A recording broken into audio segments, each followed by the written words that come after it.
Юу ч яриад байгаа юм те. За. Хинт. Top, then you go gave me just a little bit of la chop. Baby so cold, he from the north, he from the Canada. Bankroll so low, I got nothing. За сайн байцгаана уу? За тэгээд түн төрхтэй подкастын маань 7 дахь дугаар хоёр сонирхолтой зочноор эхэлж байна. За тэгээд өөрсдөө танилцуулаач.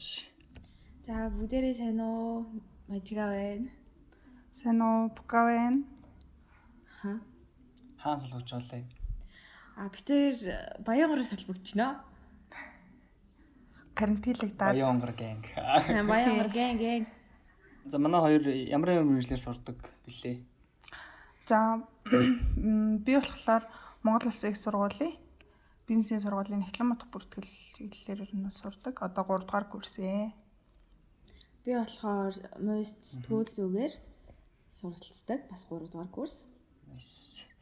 За тэгэхээр 3 дугаар курс гэхлээр ерөнхийдөө мэргэжлийнхаа чиг хандлагыг бас нэг бариад харсан гэж ойлгож байна те. За тэгвэл бас баг зэргийн мэргэжлийнхаа талаараас ярилцъя те.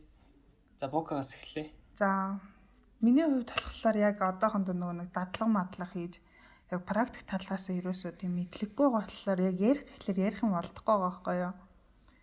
Тэгээд ер нь бол одоохондоо хичээнгүйлэн суралцж байна. Танаас чи хизэнээс дадлага хийж эхэлдэг үлээ. Тийм би 4 дугаар курс байсан шүү дээ. Тэгэхээр миний ойлгосноор ингэж ойлгож болохоор 3 дугаар курс хүртлээр явсан ч гэсэн мэргэжлийнхаа бас давуу тал те амьдрал дээр ямар одоо өөрийг гүйцэтгэдэгхийг мэдгүй байх тохиолдол байдаг гэж үзэж болох юм. За ер нь бол бас шууд тэгэж хэлж бас болохгүй байхаа.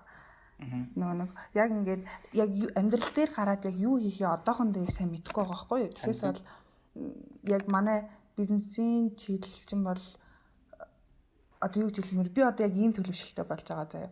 Нэг тийм янз бүрийн юмд хандах хандлагатай заавал тийм дараад нь юу болох вүлээ гэсэн эрсдлээ боддог болчдөг. Тэгээ бизнесийн чиглэлээр суралцахаар яг тийм болчдığım болов гэсэн нэг тийм бас бодол төрдөг болоод байгаа. За тэгвэл дараагийнх нь Мажигаас. За би болохоор манайх яг 4 жилийн хугацаанд сурахдаа нийт 2 удаа үйлдвэрлэлийн дадлага гэж хийдэг. Тийм 2 удаа юм уу? Тийм 2 удаа дадлага хийдэг. Эхний нь болохоор үйлдвэрлэлийн дадлага 1 гээд 2 дугаар курст яг бид нар ч мэргэжлийн хичээлийг суурь хичээлүүдэд үзэж дуусаад яг 100-аа хийдэг байхгүй юу? Эхний дадлага. Энэ болохоор 1 сарын хугацаатай байдаг. Тэгээд ер нь бол тогтмол хэвлэл дээр хийх хэрэгтэй яг сонин дээр хийдэг гэсэн. Тэгээд ер нь сонин дээр хийхэд бол яг практик талаасаа мэдээж бичлэгийн ур чадвар дээшлэнэ. Тэгээд мэдээж нэг онлоор үзсэн мэдлэгүүдийнхаа хамт ингээд яг өөр бүх юмаа бичээд ингээд ийш тийш мэдээнгүйгээд явахаар бол хамаагүй өөр одоо мэргэжлийн арай өөр өнцгөөс харж эхэлдэг. Тэгээд 2 дахь дадлага нь болохоор ерөөхдөө телевиз юм уу радио дээр гэхдээ сонин дээр ч хийсэн бололтой яг сонголтоор хийдэг байхгүй юу. Тэгээд саяны 2 дахь дадлага бол би өвлийн амралтаар хийсэн байгаа. Уг нь бол 100 хийх ёстой. Гэхдээ сая би яг бас дахиад тогтмол хэвлэл дээр хийсэн. Ер нь нөгөө нэг арай чадвар дээшлэх талаасаа илүү ашигтай болов гэж тогтмол хэвлэл дээр хийсэн. Мажиж одоо сэтгүүл зүй шүү дээ. Тийм сэтгүүл зүй олон нийтийн харилцааны юм. Сэтгүүл зүй гэхлээр одоо яа гэдэг дадлага хийж ийн гэж юм. Тэгээ энэ үедээ сонин сэтгүүлийн яг одоо дотор нь ямар мэдээлэл агуулгах цагийг хийх үү эсвэл яг юун дээр нь ажилт юм бэ? За яг сэтгүүл зүгээр сурж байгаа одоо ингээд дадлага хийгээд явахдаа дадлага онл хоёр шал өөр байсан. Манай багш нар бол нэг за иймэрхүү тиймэрхүүгээд ерөөхдөө дүр хэлж өгчээсэн ч гэсэн яг өөрөө гараад хийхлээр бол шал өөр юм билээ. Ямартай ч ингээд ямар редакцид хуваарлахаа өөрөө сонгож болно. Үгүй бол цаанаас сонингийн редакцаас одоо хуваарлаж өгнө. Тэгээ би ерөөхдөө нөгөө нийгэм соёлын талдаа бичих сонирхолтой болохоор одоо яг л сонингийн ажилчид чи өглөө 9 цагт ирээд орой 6 цагтаа таардаг. 9 цагтаа ирээд шуурхаа хуралдаа ордог. Тэгээд өнөөдөр ямар үйл явдал болох уу гэдгээ бүхэн хэлэх хэвээр бүхэн үйл явдлын мэдээтэй ярих хэвээр. Тэгээд өнөөдөр ийм зүйл болно. Би ийш явмаар байна. Би энэ талаас нь ингэж харж мэдээ өчмөр ингээд ерөөхдөө нөгөө хувь хүний яг өөрийнх нь санаачлагаас хамаарч бас дадлага хэр үр өгөөжтэй байх уу гэдгийг хамаард юм шиг санагдсан. Тэгээ өглөө яг ингээд бүх сэтгүүлчтэйгээ хамт ингээл цуг ийш тийшээ тараал бүгдээрээ мэдээ рүүгээ явал үйл явдал руугаа явал орой гэхэд яг орой биш яг үдээс хойш гэхэд бүх юм аяг жин там болгоод редакцтай өгөөд бүх зүйлээ алдаа мадаггүй болгоцсон байх хэрэгтэй байдаг. Ерөөхдөө тийм ажил хий. Зөв. Букагийн хувьд яг ажил дээр гарвал яг юу хийх? Одоо угаасаа онлын хувьд хангалттай үзсэн те. Тэгэхээр яг ажил дээр гарвал яг юу хийх талаар танай мэрэгжлэх яадаг юм? Одоо диплом авах бүртгэлцээ ер нь бол нэг талент тооцоогоо компани талент тооцоог гаргана. Тэгээд нэг янз бүрийн бүртгэлүүдийг бүртгэн. Тэгээд хинцэнээс нэг компанийнхаа бас нэг санхүүгийн юу бас зохицуулна гэх юм уу. Цалин мөнгө тэгэл юу худалдаж авсан тэг яг хэдэн төгрөгийн санхүүжилт орж ирээд тэрийгээ юунд зарцуулсан гэх мэт яг тэр бүгдийг ер нь бол хийдэг. Бид нэр одоо карантинд хязгаарлагдаад боомлогдоод 4 сарын 31-нд хүртэл байгаар болсон. Тийм болохоор яг энэхүү хугацааг хэрхэн яаж өөрсөндөө үр дүнтэй за ялангуяа бидний насны оюутнууд бид нэр одоо яг ямархуу байдлаар үр дүнтэй байна. Тэг яг та нар одоо хэрхэн өнгөрүүлж байна талаас нь илүү ярихыг одоо оролдох байгаа. Тэгэхээр за эхний асуулт хоёроос сууя. Өдрийг одоо яг юу хийж өнгөрөөж байна те? Яг хэр үр бүтээлтэй байна? K-drama үзэл уйлаа сууж байна уу? Яаж байна? За би ярил л да. За өдрийг бол би өглөө ер нь бол нэг 9 өнгөрөөгөө 10 үед бол босч гинөө. За. Тэгээ босоод мэдээж хоол ундаа хийж гэр мэр амдаа цэвэрлчихэд. Тэгээ яг ингээд цагийг үр бүтээлтэй өнгөрүүлж гинүү гэхлээр бас сайн хараахан өнгөрүүлж чадахгүй байгаа юм болов уу гэж ер нь бол бодож байна. Нэг гэртээ байгаад байгаа болохоор нэг л мэдгээ жоохон наазгаарчих гээд. Гэтэ ер нь бол даалгавруудаа явуулж байгаа. Онлайн хичээлүүд зарим хичээлүүд нь айгүй дэжгүй байгаа гэсэн. Зарим хичээлүүд нь амар өөр өгөөжгүй ойлгомжгүй байгаа. Тийм байна. Өөр чи ер нь яаж? Би бол одоо тэгээ бас өглөө нэг 9 өнгөрөөж угаасаа босоол. Яг нэг гэхдээ өдөр болгоноос харьцан яг өдөр болгоны нэг тавтамжаар биш. Өдөр болгоныг арай өөрөөр өнгөрүүлэх гэж аяг хичээж байгаа. Тэгээд өглөөс мэдээж унд цагаан гэр орноо цэвэрлэн. Тэгээд сүүлийн үед яг илүү нөгөө IELTS бэлдэж эхлэх тал дээр ер нь юм хийж эхэлж байгаа. Нөгөө загвар тестүүд ажиллаад. Гэтэ яг тэрийг тогтсон цаг гаргаж чадахгүй байгаа. Ингээд бас заримдаа алдчихад байгаа. Тэгээд хажуугаар нь зураг зурж байгаа.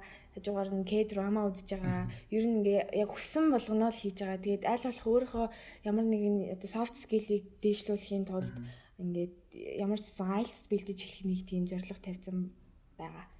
Nice. За би одоо ярий.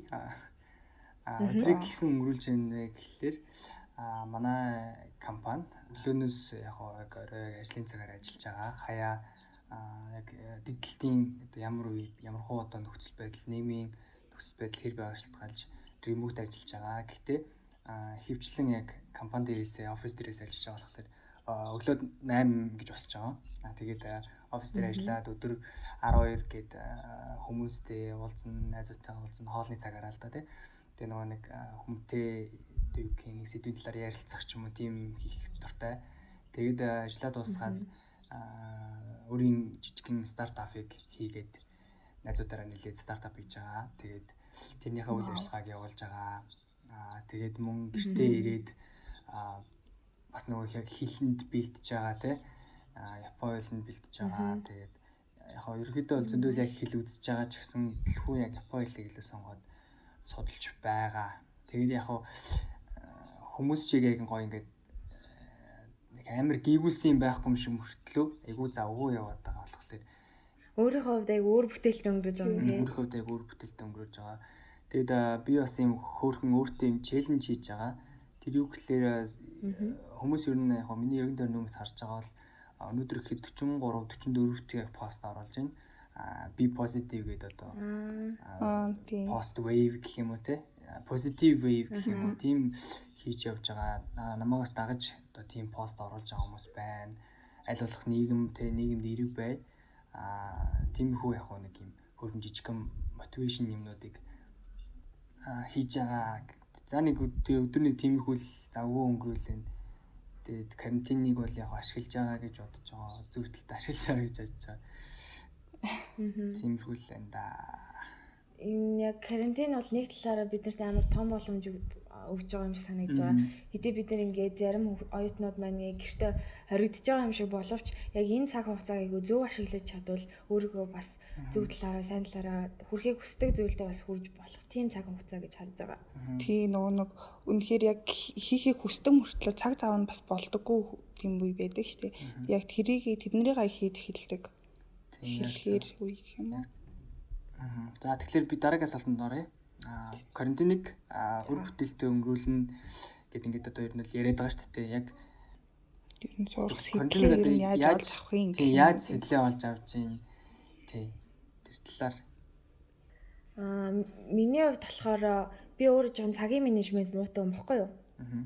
Альва ямиг жоохон хойшлуулад ч юм уу эсвэл яг ингээ хуваарлж төлөвлөгөө гаргаж хийгээсээ болоод жоохон юмудаа алдагдуулах гаддаг. Тэгээд би яг яаж энэ карантиныг үр бүтээлтэй өнгөрүүлж өөрийгөө яаж жоохон сэтэлжүүлэх ёстой юм бэ гэвэл би нэгдүгээрт яг өдрийнхөө цагийг ингээ хуваарлах ёстой юм шиг санагдсан.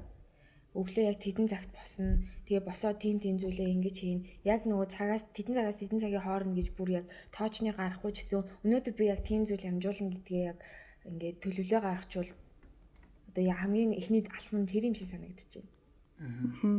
Наад би ч гэсэн ер нь бол бас энэ амралтаар айгүй их ингээд төлөвлөж байгаа. Тэгээд яг ингээд төлөвлөж байгаад ингээд төлөвсөн зүйлээ хийхэд надад ингээд бэрхшээлүүд амар их гарч байгаа л да. Одоо ингээд мэдээж гэр бүлийнхэнтэйгээ байгаа болохоор яг ингээд хичээлээ хийх гээл суух гэхлээр амар их шуугаал дан гараал тий. Тэгээд бас энийг нөө бэрхшээл гэж хараад бэрхшээлээ өөрөө даван туулж чадах нэг тийм хүчийг бас ингээд өөртөө дадал зуршлыг бий болох гэх юм уу. Одоо жишээлбэл бол ингээд чимээтэй орчинд юм хийж сурах ч юм уу. Тийм бид нарт ирээдүйд хэрэгтэй шүү дээ. Тэгээд бас нэг жоохон сониуч байх хэрэгтэй юм болов уу гэж бодож байна. Одоо янз бүрийн юм сонирхолтой байдлаа гэж бодоход энэ ямар сони ингээ заавал ингээ тэрийг ухаад л авшруул. Ямар сони. Чи ямар сони. Нэг одоо яг гэртээ завтай болохоор нэг заавал ингээ нэг юм одоо харлаа гэж бодоход энэ ямар сони ингээ заавал ингээ сониуч байдлаар хандаад ингээ цаашаа ухаж сонирхох тиймэрхүү юм л байгаа би. Тэгээ жоохон бас шуналтай ч гэх юм уу тий. Юм сурж мэд шунал хүсэлтэй. Тий. Гэхдээ бас цагийг яг ингээд төлөвснийхөө дагуу яг ингээд хийсэн зүйлээ өдөртөө амжуулна гэсэн юмнуудаа бас амжуулж чадахгүй байгаа. Тиймэрхүү дүү байна. За тэгвэл одоо яг ингээл тий өөрийнхөө хүссэн юм хийж чадахгүй байна гэж энэ. Тэгэхээр яг ямар нэг юм дадалд суух хэрэгтэй байх гэж бодлоо л тий. Тэгэхээр яг зөв одоо яг өөртөө дадлыг хэрхэн суулгавал одоо яг энэ хүү юг давах бол яг энэ хүү одоо юу гэх юм залах уурлыг давах бол те яг өөрийнхөө яг сул талыг ямар дадал зуршил өөртөө суулгаж идэх ч юм уу эсвэл тэр дадал зуршлаа яг хэрхэн өөртөө бий болгох вэ ч юм уу энэ талаар юу гэж бодож байна. Мэдээ би бол ингэж бодож байна заяа зөв дадал зуршлыг эхэлнэ ингээд юмд удаан ингээд анхаарлаа төвлөрүүлэх юм болов. Тэгээд одоо би бас энэ карантинаар жоохон дасгал хөдөлгөөн хийж эхэлж байгаа байхгүй юу? Тэгээд яаж хурд одоо ингээд мэдээж энэ карантиныг ярьж таргалан дээ.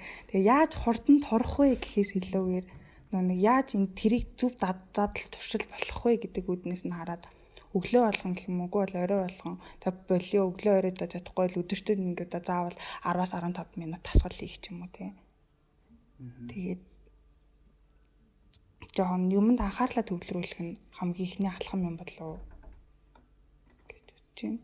Тийм үү. Би ч зэрэг чамдаа санал нэг байна. Тэгээ угаасаа нөгөө альва зүйлийг ингээ хийж эхлэх чинь хамгийн багаас нь л хийж эхлэх хэрэгтэй шүү дээ. Яг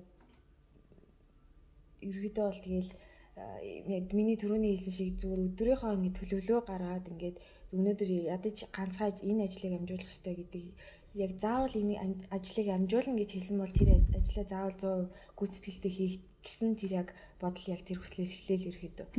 Нөгөө нэг бас нэг үг байдаг ш нэг харанхуйг зөвхөж суухаар нэг ч гэсэн лаасаа гэдэг. Тийм тэр үг бас философик юм яриад байна. Зүгээр.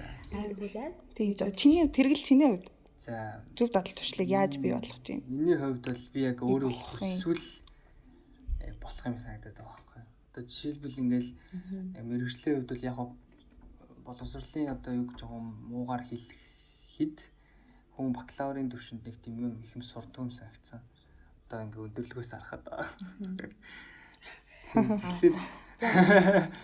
Тэгэхээр яг угаасаа нэг техник технологи ингээ хөгжихийн хэрээр хүмүүс ч гэсэн хөгжиж байгаа болохоор өдөр болго өөрийгөө хөгжүүлээд байгаа шүү дээ тий. Яг үнэ. Тэгэхээр харин тийм яг хангалттай хэмжээндээ боловсруулж амжаагүй яг энийг бол яг дадлага хийгээд ч юм уу ямар нэгэн компанид ажиллаад ч юм яг олж авлаа л да ойлгож мэдлээ л дээ тий.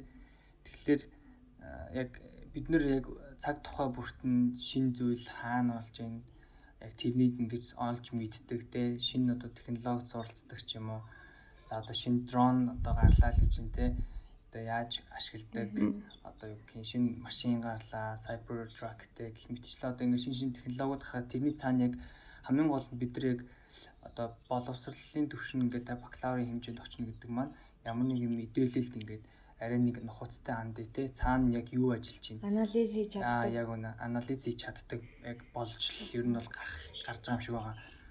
Тэгээ яг одоо яг юу сурвал би чадах уу би яг ямар юм хийвэл би амжилтанд хүрэх үү ч юм уу эсвэл миний яг алсын ингээд вижн яг юу вэ те яг тэр болгоныгоо яг олж авахын тулд яг тийм тэндээ дуртай байх сонирхолтой байх л хэрэгтэй юм шиг байгаа. Тэгэхгүй бол одоо жишээлбэл ингээл шинэ технологи гарлаа те одоо iPhone 11 одоо X Max гэл гарлаа гэхэд яг шинэ юм нь юу юм? Зүгээр яг тэрийг ингээд эд бараа те материал гэж харахаас илүү яг цаана ямар функцүүд яаж явж байгаа. Яг тэр болгоно яг сонирхоод ирэх юм бол яг магадгүй тэр одоо шинэ утас авлаа, шинэ гай утас авлаа те магадгүй шинэ технологи гарлаа гэхэд тэрийг ингээд илүү одоо ашиглах ойлголцсон тийм бүрэн юунууд ихсэх ч юм уу те тиймэрхүү байдалтай байх гэж бодож байна. За сая дурдлаа шүү дээ би ингээд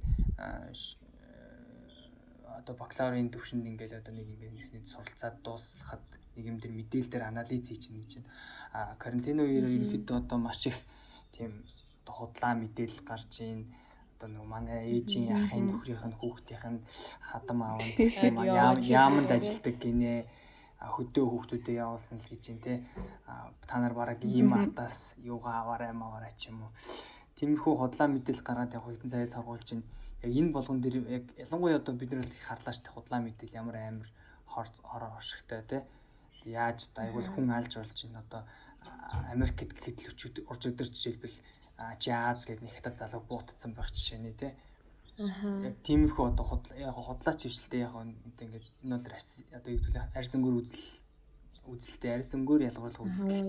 Гэтэ энэ бол бас хитрхи туйлширсан байгаа байхгүй тий. Яг юм худлаа мэдээлэл ингээд хүний амьд хүрч болж байна. Яг худлаа мэдээлэл тэр их анализ хийгдэл тэр нь та нар юу гэж бодож байна. Ялангуяа мажи чинь сэтгүүл зүүн оюутан болохоор энэ талаар илүү их ярих байх гэж бодож байна.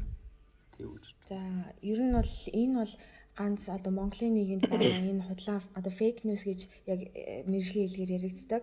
Яг юм тогтсон хэлээр фейк ньюс гэдэг энэ бол манай Монголын нийгэмд ганц байгаа зүйл биш. Энэ бол альч улсад альч газар бүгдэнд нь байгаа зүйл. За тэгээд одоо ялангуяа нийгэм цаг үеийн байдал ийм болцсон ийм одоо амар тахал ийм гарцсан ийм үед одоо хүн бүрийн сэтгэл зүй маш ийм эмзэг байгаа. Ямар ч мэдээллийг одоо ялангуяа өвчнөд холбоотой ч юм уу ямар нэгэн мэдээллийг шууд өмнөөр нь хүлээж авах ч юм уу ямар шүүлт ургуугаар шууд сэтгэл зүйдээ оруулах тэрнээсээ болоод сэтгэл санааны хохиролд орох ч юм уу цаашлаад ингээд янз бүрийн хэрэгүүд гарч байгаа тийм тохиолдлууд маш олон байгаа.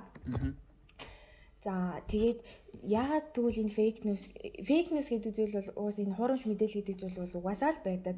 Энэ бол яагаад тэгэхээр олон нийтийн хандлтыг авахын тулд өөрсдийнхөө одоо реклам дах PR хийх нэг сонгуулаар веб зарахын тулд тий яг за Монголын нийгэмтэй холбож ярихад тэгж болно. Гэтэ ер нь бол хуурамч мэдээлэлд хүмүүс одоо итгэх нь маш амархан байдаг.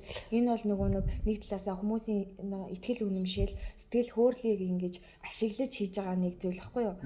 Одоо өөрсдөө хандлт авахын тулд ингээд аль болох өөрсдөө ашигтай л байвал хүнд одоо яаж одоо буруу мэдээлэл хүрэх хэсэг нь бол огт хамаагүй.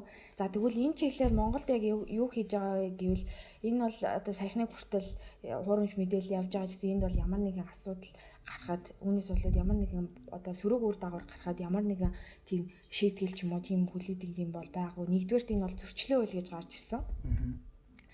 Энэ зөрчлийн хуулиар бас ингэж шийдэгдэж болно. Мөн сэтгүүл зүйн талаас яг энэ fact checker гэдэг энэ олон улсын мэргэжилтнийг бэлддэг болсон. Мэрэгжил юм уу те бүр. Тийм энэ бүр мэрэгжил байдаг байхгүй юу? Би яг энийг сэтгүүл зүгээр сураад өнгөрсөн жил ер нь мэдэж авсан. Бас мэдэхгүй байжгаад.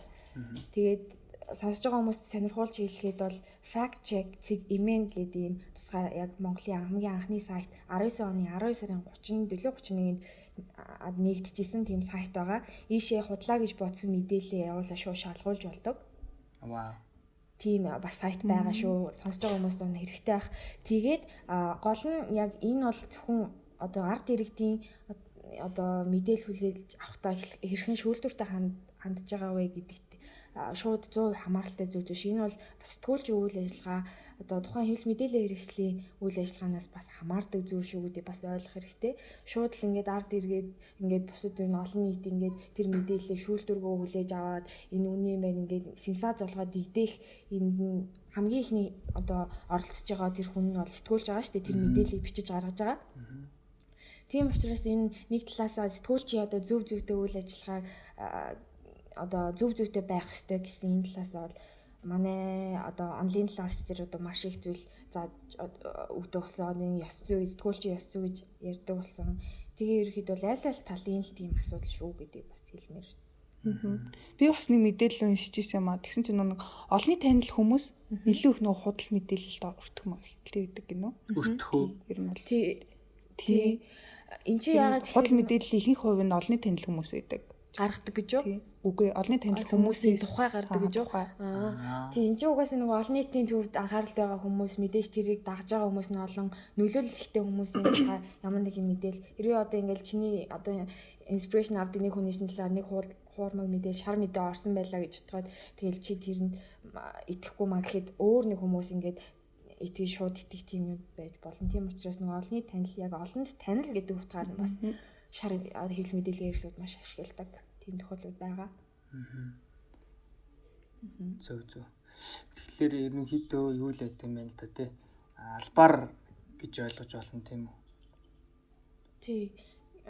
Яг 100% албаарч бас биш байж болно. Зарим нэг мэдээлэлд нөгөө их сурвалжид яг ач холбогдол өгүүлэхгүйгээр сэтгүүлчүүд хөнгөн хумгаа хандаад зүгээр алдаа гаргаад бичиж болно. Бас албаар нэг өөр хуудас групп гэдэг өөр юу гэдэг веб сайтууд худлаа тандалт авахын тулд хандлт авахын тулд албаар хийж болно. Үгүй бол сэтгүүлч үнэхээр өөрөө мэргэжлийн хувьд алдаа гаргаж бичиж болно. За тэгэхээр юу ажил одоо жишээлбэл энэ факт цэг юм ээ гээл те. Бид нар одоо яг орчин үед явахдаа сүүлийн одоо энэ үед коронавирус үед те юу яаж штэ одоо ингээл фейсбүүкээр инстаграм руу бүр ороод ирчихсэн зураг таарч гарч ийн яг ямар мэдээллийг яг үнэн зөв одоо их сурвалжаар авч ийн ямар одоо их сурвалж байна те энэ талаар одоо заригцэг юм ээ гэл байж штэ хүмүүс одоо хамгийн түрүүнд хүрэж ийн те заригцэг юм ээ гэл лайк нас байна одоо яг альнаас нь яг ялыг зөв их сурвалж болох хэвээр яланд нь одоо илүү итгэх ёстой юм те энэ талаар. За энэ бол 100% миний бодол шүү хүмүүсээ. Ямар мэдээлэлд итгэхгүй нь бол 100% яг уншигчийн сонголт. Гэхдээ ерөөдөө сүүлийн техник технологи хөгжөөд энэ сошиал ертөнц гэдэг юм чинь аим шиг том ботоод бүр ингээ самнасаа хайлт хэтрээд ингээ хэрэглэн ингэсэн байгаа ийм үед бол хүмүүс мэдээж гар утсаараа мэдээлэл уншдаг болно. Тэр хэрээрээ гар утаснаас яг ямар мэдээлэл авч байгаа гэхээр ямар нэгэн сайтаас мэдээлэл авч байгаа. Ер нь бол яг баттай их сурвалж бол тогтмол хэвлэл болон телевизийн мэдээлэл гардаг юм дөө. Яг баттай их сурвалжаас авсан яг үнэхээр яг 100% итгэж болох тийм мэдээлэл бол сонирн болон телевизээр гарсан тийм мэдээлэл бол хүн 100% итгэж болно. Наагур байгаа сайтууд мэдээж үнэн бостой их сурвалжтай бичдэг сайтууд байгаа. Гэхдээ зарим нэг үнэхээр хандлт авахыг юудаг одоо янз бүрийн нэрийн дурдтай яхав олон тийм сайтууд байгаа. Гэхдээ одоо яг хамгийн гол нь яг уншигч юуг их сурвалж байгаа болох уу? Яг юунаас мэдээлэл авдаг байх уу гэдгээ өөрөө шийднэ. Тийм учраас миний хувьд одоо зөвлөхөд телевиз юм уу эсвэл сонин уншчи. Сонин бол хоцрогдсон зүйл биш шүү. Сонин дээр маш их мэдээлэл байдаг. Тэр хэрээрээ тэр мэдээллийн багтаамж нь их байхаа хэрээр айгуу тийм их сурвалжтай баттай байдаг шүү гэдгийг хэлмээр байна. Чи тэгвэл нэг энэ яг баттай гэсэн нэг хоёр вебсайт хэлвэл. За вебсайтын хувьд гэвэл би нэгдүгээрт news CGM-ийг нэрлэнэ. За хоёрдугаарт гэвэл icon-ыг нэрлэнэ. За өөр чинь UBN CGM гэдэг бас сүүлд шинээр сайт нэгдсэн. Тэр бас айгүй сайн сайт одоо сайн сэтгүүлчтэй юм шиг санагдсан. Тэгвэл миний бодол шүү. Одоо ингэ би та хоёроос асууя л та. Та хоёр одоо хэр сонио уншд. Ерөө сонио уншиж гэсэн үг гэхгүй. Би нөгөө юу штэ. Би нөгөө нэг яг нэг хэлэл уншдгүй та хоёр. 0-д суугаал тэгэл сонио уншижсэн да. Багта 35 үсэг үзэл уншиж өслөө. Ийм байдаг байхгүй юу? Би яг сэтгүүл зүгээр сурахаасаа өмнө сонин баг өдөр тутмын хэлэл барьж ч үзээгүй хүн байсан байхгүй юу? Тэгээ яг ингэ нэрээ. Би яг сэтгүүлч болно. Харин яаж чадваа би нэрээ би ч муу хүн юм да. Тэгээд яг сэтгүүлүүгээр сураал ингэсэн чинь өөр ирэхгүй тэр би даалт хийх шаардлага гараад сонин барьж хэлж байгаа байхгүй юу? Тэгээ сонины мэдээлэл энтрийг уншаал явахад бол яг нэг сонины сэтгүүлч бол хамаагүй одоо бичлэгийн ур чадвар сайтай байдаг. Сайтынхаас илүү. Тийм. Сайтынхан ч бол нэг хурдан шуурхай байх гэдэг зарчмаа хамгийн нэгт болгоод шууд нөгөө хэвлэлийн хурал ч юм уу ямар нэг үйл явдал дээр шууд ингээд тэр дор нь бичээд оруулчихдаг байхгүй шүү. Сонсноо бичээд оруулна гэсэн үг. Гэтэ худлаа мэдээлэл шүү дээ. Шууд сонсноо бичээд оруулдаг. Сонин ч нөгөө маргааш нь гардаг дугаар учраас маш их мэдээллийн боловсруулалт, баримтын боловсруулалт хийж гардаг. Тийм болохоор ер нь бол сонин бол хамгийн баттай сурвалж шүү гэдгийг залуучууд та бүхэндээ хандж хэлмээр байна. Манай залуучууд бол ерөөсөөс бараг сонин барьж үзээгүй байдаг. Миний тий сонингоо үрж байгаа л арчсан л байдаг юм да. Сонинтой нөхөрсөн дүүх маань. Бас тэрэндээ ч нэг хүний бичвэр гарсан байгаа шүү дээ. Яг ингээд сэтгүүлч болон өөрийн хайр байдал аль эсвэл зөвхөн хандлтын төлөө гэсэн одоо тэрч ганц сэтгүүлч юу биш яг редакцаас нөгөө тавих тийм шаардлага гэх юм уу. Одоо ингээд заавал тийм мэдээ ингээд олон тийм юм тесрэл болох одоо бүүн болох тийм мэдээ олж ирэн тэргээд хэрэгсэн бол тэрнээсээ одоо сэтгүүлч дарамтанд ороод ямар ч хамаагүй бичмээр санагддаг тийм үе байдаг юм байлээ. Би өөрөө дадлага хийж байхдаа бүр ингээд мэдээ олохгүй болохоор нэр юу ч хамаагүй биш баг хүн муулаа бичмээр санагдаа. Яг тиймэрхүү үе үнэхээр сэтгүүлчд байд юм байлээ. Манай багш нар ч гэсэн хэлжсэн. Одоо яг тиймэрхүү үе сэтгүүлч болон хүн бүрт байдаг. Гэхдээ хамгийн гол нь сэтгүүлч хүн гэдэг бол ямар ч аль нэг талд нь байх бус яг төвөг баримтлах ёстой. Тэр хэрэг тэр мэдэн дээр гарч байгаа ямар нэг үнжиний хамаатай сэдэв байх жоох хамаагүй ингээд одоо зүгээр л төвөг баримтлаад үнэн бодиттой зүйлийг бичих хэрэгтэй гэд манай багш нар айгуу хэлдэг. Тэгээд яг дадлах дээр гараад бас яг тэрийг бас мартангаа шахаад байсан боловч мартаагүй л дээ. Тэгээд яг гол хэлэх гээд байгаа юм нь юу гэхээр сэтгүүлч хайнга байдал юм уу эсвэл ямар нэгэн тийм болоос одоо буруу мэдээлэл ч юм уу буруу баримтчилсан тийм зүйлээс болоод бас ард иргэдийн сэтгүүлч болон энэ хэвлэл мэдээлэл хэрэгсэлд хандах хандлага одоо ихтгэл үнэмшил нь буурж идэг аа тийм учраас сэтгүүлч болох байгаа ингээд чиг ийм хүмүүсүүд ингээд үйл бол үг болгоно нэр анхаарч хэрэгтэй. Тэрийг хэлсэн. Яг одоо ингээд карантины үеэр ингээ хувийн хөгжил гэх юм одоо хувь хүний хөгжил тал дээр гэх юм одоо жишээлбэл би одоо ингээд нэг гэртээ янз бүрийн хоол хийж туршиж үзэх ч юм уу тий. Яг тиймэрхүү юмнууд бас амар хийгээд байгаа байхгүй юу? Тэгээд тиймэрхүү тал дээр чи юу гэж бодож юм бэ тэгээ? Тийш тэг. Ихтэй хоол мал амар туршдоо. Гэхдээ яг би бас нэг юм бодлоо л да ингээд сонсож байгаа хүмүүс карантиныг үнэхээр өөртөө амар ашигтайгаар эргүүлэх хэрэгтэй. Энэ бол том боломж гээд нөгөө хүмүүст амар дарамт төрчгүүдэй гэж амар бодлоо гин. Үнэхээр яг өөрийгөө хөгжүүлэх хэрэгтэй юм байна. Карантинаар ямар нэг юм заавал хийх хэрэгтэй юм байна гэсэн юм бодол өгчүүдэй гэж бодлоо л доо. Яг бид нэр ингээд за миний түрүү хэлсэн шиг би одоо IELTS бэлдэж эхэлж байгаа гэсэн юм нэг тийм юутай байгаа боловч хүн болгон заавал тийм байх албагүй шүү дээ. Ямар нэгэн хичээл сурлагатай холбоотой ч юм уу эсвэл ямар нэг юм чаддаг байх ч юм уу. Тэрэн дээрээс холбоогүй зүгээр өсөж байгаа зүйлээ яг нөгөө түрүү Букагийн хэлсэн шиг яг цаг хугацааны өмнө нь олддгүй байсан хэрнээ одоо яг ингээд цаг хугацаанд таарсан тэгсээр нэг өөрийнхөө үнэхээр хийж сурахыг хүсдэг зүйлээ хийгээрэй гэдгийг бас хүмүүс ойлгоосоо гэж үзэж байна. Тэрнээс ямар нэг англи ямар нэгэн хэл сурч одоо үнэхээр тийм god болохтой биш ямар нэгэн чадвараар үнэхээр одоо сайн болохтой биш зүгээр л өөрийнхөө хүсдэг зүйлийг энэ карантины цаг хугацааг ашиглаад хийгээсэй гэдгийг ойлгоосоо гэж үзэж байна. Тэрнээс энийг ямар нэгэн тийм дарамт гэж битгий хүлээж аваарэ. Магадгүй нөгөө нэг бас кино ингээд драм эхлүүл гээд эхлүүл чаддгүй бас хүмүүс ч бас драма үзэж бодлоо ш. Нөгөө бас нэг тийм пост яваад байсан ш. Нэг эрэгтэй хүн нэг хоёр гайгүй нэг драма бол олигтой хошиг ойлгоод үзчихвэл ер нь ямар ч охин найрна гэдэг байгаа ш. Тийм бас ер нь хүссэн зүйлээ хийж болох хугацаа. Тэр нь хүснээ л хийрээ та бүхэн минь. Заавал гэж нэг сүртэй том зүйл хийхдээ биш зүгээр л хүсдэг зүйлээ хийгээ сурчвал. Тэглээ би чамаас нэг асуучих. Заадаг. Одоо ингээд оюутны ширээнээс шууд амьдралд хөл тавьж байна. Ажилд орлоо. За тэгээд амьдралын хэм маяг чи мэдээж тодорхой хэмжээний өөрчлөлт гарсан байх энэ талаар. За яг үнэн дэх амар өөрчлөлт гарсан. Оюутан байж байгаа л гинт ажилчин анги руу орчиж байгаа шүү дээ. Тэгээ одоо яг яа жишээлбэл хамгийн наад хоёрт өгөх зөвлөгөө ч юм уу. Хамгийн наадах нь өдрийн хоолой яаж ийн, эрүүл мэндэд яаж анхаарч ийн тэр талаараа. За ингээд оюутны амьдралаас гэхдээ би болоог гэж би ярьж төгсөөгүй юм. Тэгээд яг хоо ерөнхийдөө одоо ингээд карантин ингээл хичээл одоо оюутан байхад бол ингээд байхад болоо оюутны ингээд яг амьдралаар амьдардаг. Тийм байхад бол яг хоо бид нэр амар хим амар завтай л байж дээ ингэсэн. Ингээд хоёр парны голоор те одоо нэг юм юу гэдэг штэ. Одоо чөлөөтэй цаг те яг тиймэрхүү цаг ихтэй яг тийм үедээ яг юу ч хийхээ мэдэхгүй тэгэл ингээл яваал идэг байсан. Тэгэхэд яг ингээд компанид ингээд ороход яг хийх ёстой ажлаа хийгээд яг сурах ёстой юмаа сураад тэгээ явж байгаа. Тэгээ бүх юм яг цагийн одоо юутай яг ийм байхыг амар хүсдэг л байсан л да. Тэгээ хүсчихсэн болохоор надад цан гоё байгаа. Тэгээд найзуудтайгаа ерөнхийдөө уулзах молох цаг бүр хамаагүй багасч тийм байна.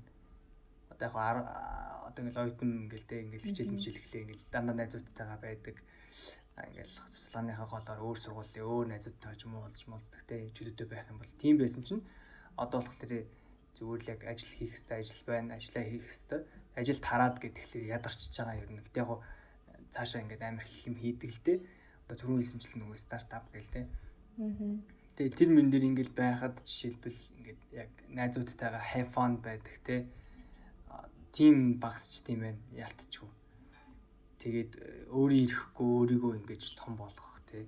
Магадгүй тийнейжер наснаасаа ингээд адулт нас руу ингээд бүр хитрхи хурдан шилжих ч юм уу. Тиймэрхүү нөлөөнөөс болж бас стрессдэг ч юм уу. Би ер нь өөрийгөө ойлгохоо байдаг ч юм уу.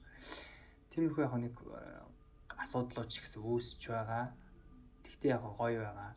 Үнэхээр хүсэж исэн. Үнэхээр одоо яг өөрийнхөө яг зорилгыг тодорхойлцсон. Одоо би яг эндээс хэлэхэд хүүхдүүдтэй ингэ сонсож байгаа хүмүүс ахын бол өөрийнхөө яг би ирээдүйд ийм хүн болох юм байна. Би яг ийм чадвартай болж иж би ийм хүн болох юм байна гэдэг яг хэрэгтнээс тодорхойлол их зүгээр санагдсан. Тэгэхээр магадгүй одоо юу гэх юм те ингээд өглөө ингээл би одоо ерөөдөө яг нэг амар ядардгүй л те тодорхой хэмжээний стресс бол байна. Гэтэ нэг амар ядардгүй. Яг л би дуртай юм ээж байгаа болохоор би ядарахгүй байгаа те. Магадгүй би одоо ингээл шал өөр мэрэгчлэр ч юм уу дургуй мэрэгчлэр ингээл өглөө 9-өөс орой 6 хүртэл ингээл ажилтдаг байсан бол магадгүй би амар их ядарсан байх байгаа. Гэхдээ би яг дуртай юм хийгээд ингээд дуртай орчиндоо дуртай хүмүүстэйгээ ярилцаад дуртай юмас хураад явж байгаа болохоор би ерөөс нэг тийм ядарахгүй байгаа гэх юм уу. Тийм л байна да. Тэг ядарахгүй байгаад тахлаар чи хүн чинь нөгөө наа чи залуу настаа мэггүй. Залуу насныхаа ирч хүчийг дуртай мэрэгчлээсээ авч байна да. Залуу насныхаа ирч хүчийг гэрэтаминаас авч байна.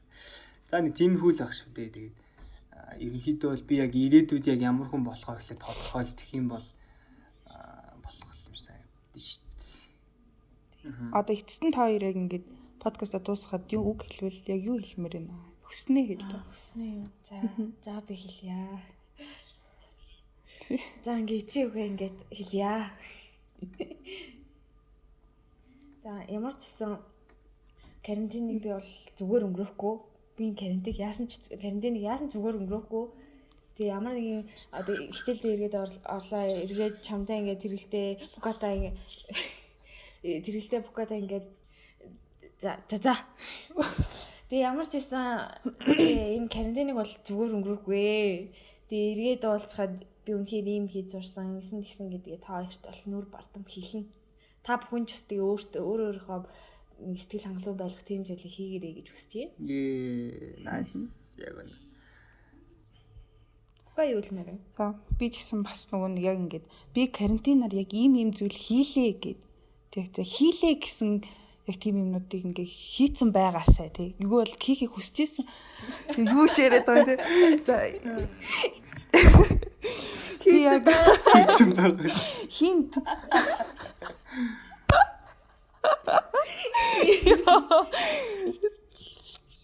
За. Йоо, юуралайчлаа.